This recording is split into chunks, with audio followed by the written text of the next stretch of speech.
اعوذ باللہ من الشیطان الرجیم بسم اللہ الرحمن الرحیم۔ میرا نام سید فیاض احمد ہے۔ میں گورنمنٹ یو پی ایس ملک پورہ زون ماور کا استاد ہوں۔ میں آج آپ کو چھٹی جماعت کی اردو کتاب کا سبق نمبر 14 جس کا نام ہے حکایات، چونکہ ہم نے 2 پڑھی، اب میں تیسری پڑھانے جا رہا ہوں۔ میں نے کبھی قسمت کی خرابی یا آسمان کی سختی کی شکایت نہیں کی۔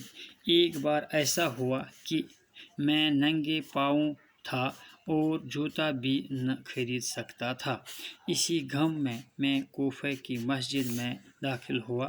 وہاں میں نے ایک آدمی کو دیکھا جس کے پاؤں ہی نہیں تھے۔ میں نے خدا کی نعمت کا شکر ادا کیا اور اپنے پاس جوتا نہ ہونے پر صبر کیا۔ یہ گلستان سعدی سے یہ حکایت لی گئی۔ میں نے کبھی قسمت کی خرابی یا آسمان کی سختی کی شکایت نہیں کی۔ بولتا ہے کہ میں نے کبھی قسمت کی خرابی یا آسمان کی سختی کی شکایت نہیں کی۔ ایک بار ایسا ہوا کہ میں ننگے پاؤں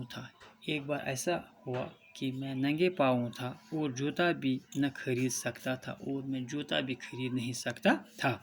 اسی غم میں میں کوفہ کی مسجد میں داخل ہوا۔ اسی فکر میں میں کوفہ کی مسجد میں داخل ہوا۔ وہاں میں نے ایک آدمی کو دیکھا جس کے پاؤں ہی نہیں تھے۔ میں نے خدا کی نعمت کا شکر ادا کیا اور اپنے رب اور اپنے پاس جوتا نہ ہونے پر صبر کیا۔ تو اس طرح ہم نے یہ حکایات بھی ختم کی۔ باقی سوالات ہم کل کریں گے۔